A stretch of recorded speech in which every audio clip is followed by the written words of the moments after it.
So here we go with our second session with this 2-year-old colt that we're trying out for a potential future companion for our young granddaughter.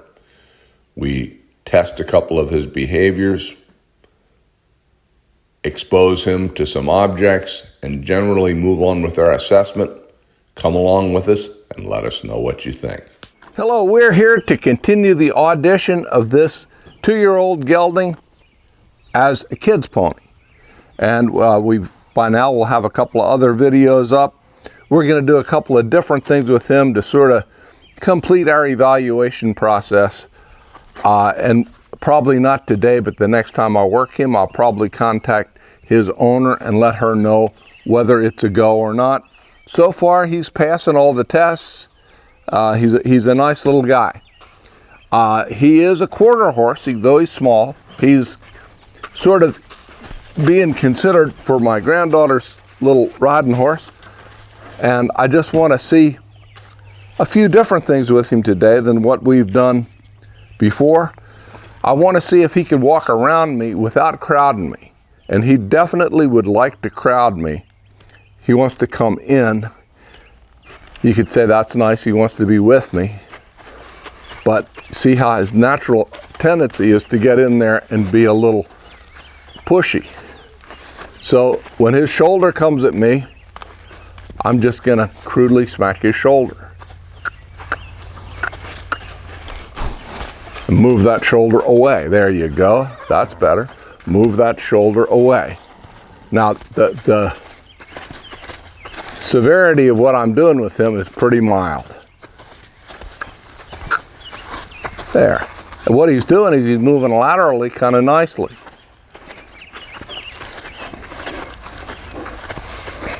And he's a little annoyed that I would do that to him.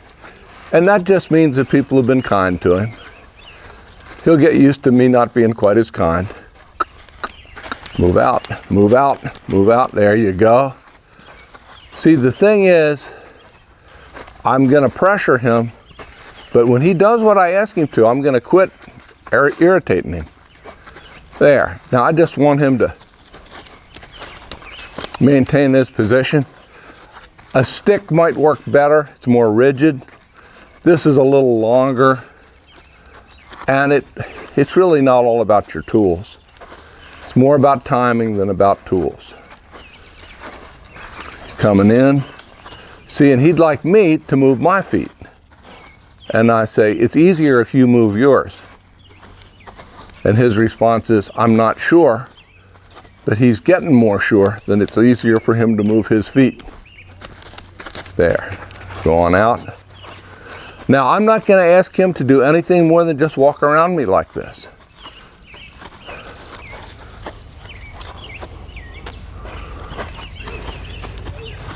There, that's the first time he didn't come in on me. So I'm going to walk toward his hip.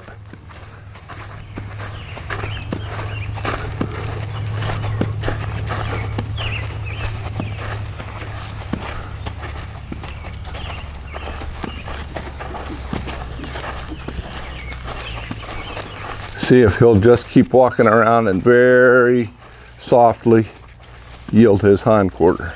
There you go. I don't like to overdo that yield. You can get a horse so dedicated to facing you, you can't keep him off you and moving around you. So I'm going to move him this direction, see which way he's stickier. I know one thing, I'm better with my other hand. There you go. What's interesting is he actually seems like he's going to be easier this direction because he's been led off the left, and maybe he's more used to sort of crowding in to the person that's on his left.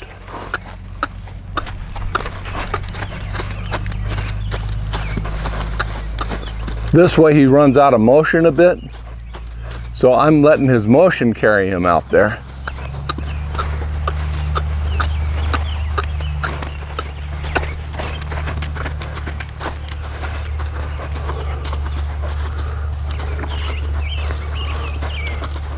But if you watch the other video we made of him, when I led him out to the round pen, he was kind of all over me. And he wasn't being ugly about it, but he was on top of me, leaning into me with his shoulder. Instead of just standing there and banging on him, I'm going to get him out here and show him how to move away from me. So he's a very good example of a horse who has more draw than drive. He draws into you more easily than he drives away. So this way, his feet are stickier, but he's not coming in on me. So it's a trade-off, but he's no dummy. He knows that this is not something he should lean on. And he's also getting the idea that maybe I'm not somebody that he should lean on.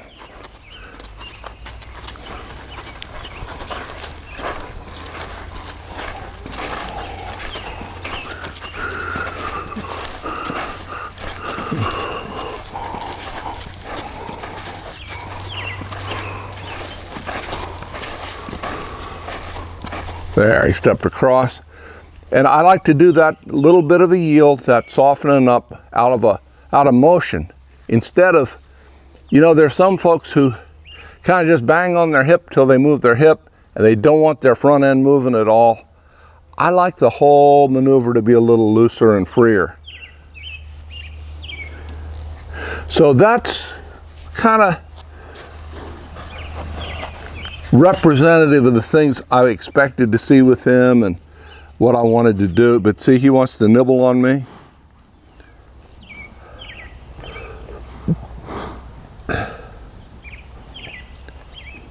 He's looking at people moving around out by the truck, and that's fine. He's not leaving me in any meaningful way, but he's very aware of what's going on. Now see, he's coming over against me.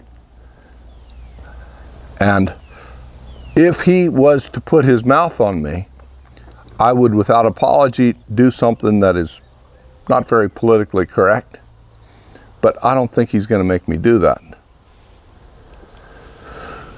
So that's a little bit of a lesson for him, which I am completely pleased with the way he responded.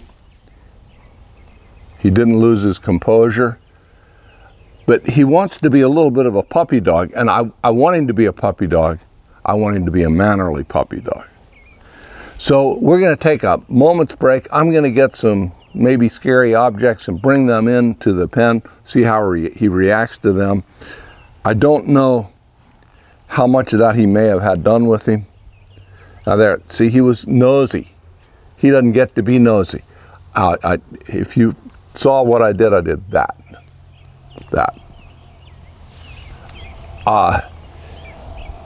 Because this is a whip, that suddenly becomes whipping. No, I could have used my forefinger just as well. But see, when I pet him, he thinks, oh, that's like his enabling act to just crawl all over me. He needs to know I can come to him, and he only comes to me if he's invited. And I think that Aaron, who owns him, who, as I said, is much nicer than I am, probably was more forgiving and interactive and let him play that role a bit. It's very typical for folks to do that. Some people like it. I just like a lot of respect for a horse, especially if this horse is going to be handled by a child. He cannot push on a person at all when the person's 3 feet tall. Okay, so we're going to take that little break. I'm going to get some terrifying objects and we'll begin to terrorize him. So we're back on camera. I put some things out. You can tell he's terrified of them, although he's watching them.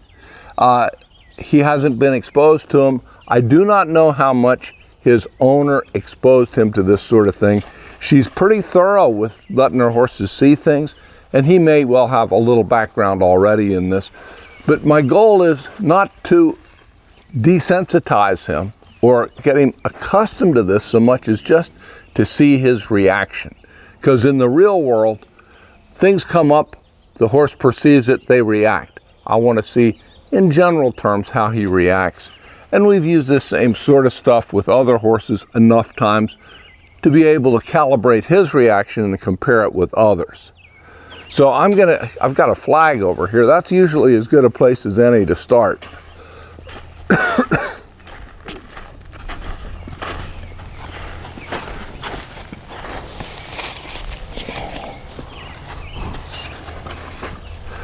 Well, I see terror. I see terror in his eyes.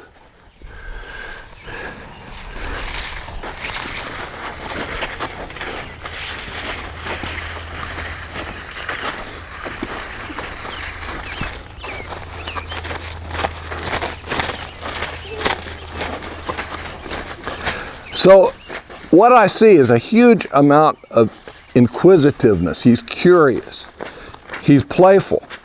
Those things are common in horses that don't have a lot of fear. Our old paint horse Ricky would have had this in his mouth by now. And again, for a kid's horse, for a trail horse, for a horse that could maybe get to be spook proof, this is a good thing. Now I'm going to do something unfair. I'm going to take it up and put it over his back, because I need to know if that kind of thing's going to bother him, more so than I need to just get him trained to accept it. I want to see if he's naturally accepting, because again, you're out trail riding, you're at a horse show. As they say, shit happens. Does it ever? So I want the horse that doesn't react badly to the unexpected. So he may well have had this done a bit. He certainly doesn't show any excessive reaction, but he's not asleep. He's engaged. So I'm liking that a whole lot.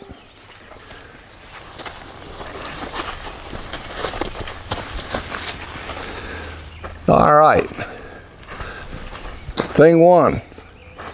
Thing two, I've got a bunch of show sheen jugs and milk jugs here. They make a noise.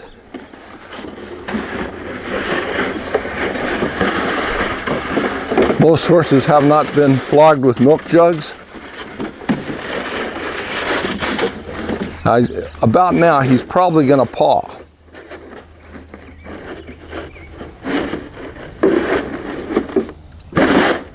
Well, he's rooting with his nose.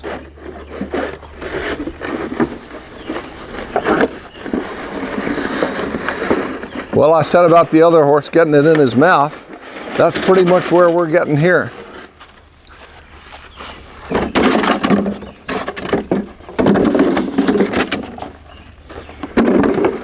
Sorry, that was a little awkward and rude.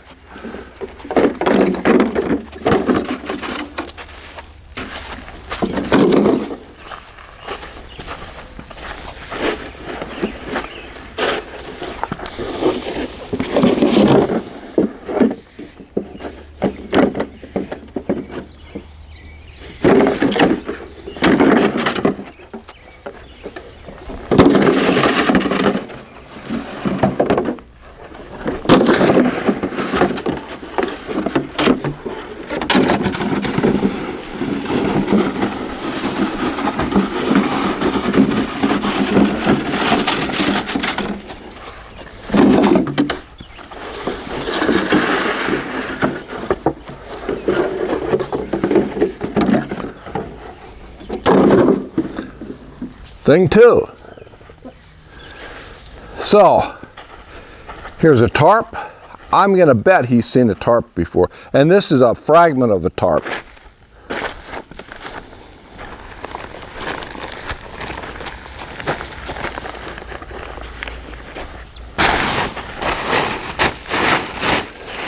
So you see, the worst thing a horse can do who's a spook is to paw the tarp up underneath him. But if you let one do it and they don't spook, it tells you some good things.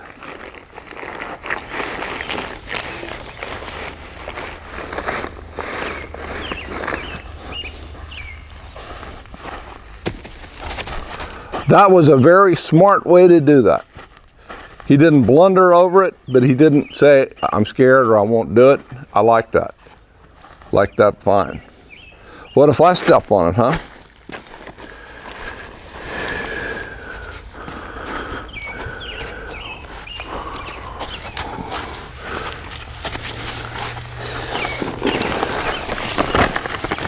So a little different degree of difficulty. Instead of him going to the tarp comes to him.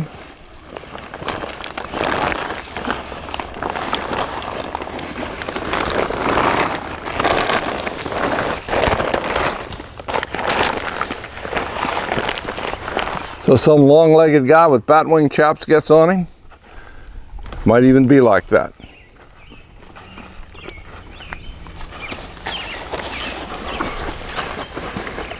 Now I guarantee you he has not had that done to him before. But I kind of believe everything you do with a horse should fit in with the next step. And it's not going to be long till he has a saddle on his back and he has to get used to things hanging and rattling. Riders, equipment, stirrups, and I'll probably tie a tarp onto him when he's saddled.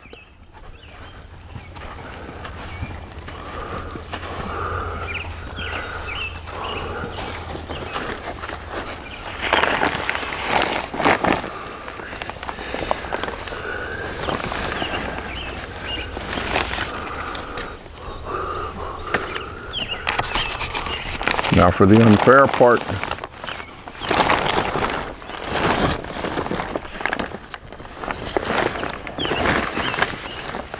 It's no big deal, is it? Yeah.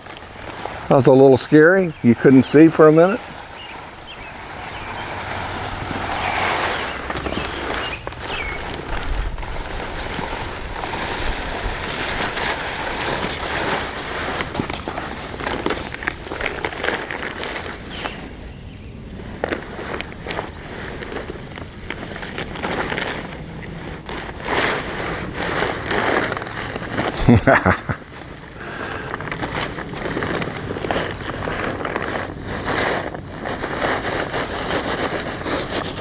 So if you were to say, well, all you did was go out here and make a fool of yourself and play with this horse, you weren't doing anything structured, I'd say guilty. And really, I don't care. What I'm interested in is what I've got going on here. And right now, I'm pretty happy with what he's showing me. So, before we wear out his good nature, we're going to bid you farewell. We'll be back for at least one more episode with this colt. I suspect that the next phase will be we'll put a saddle on him and just see how he reacts. Hang around. We'll do that in a few days.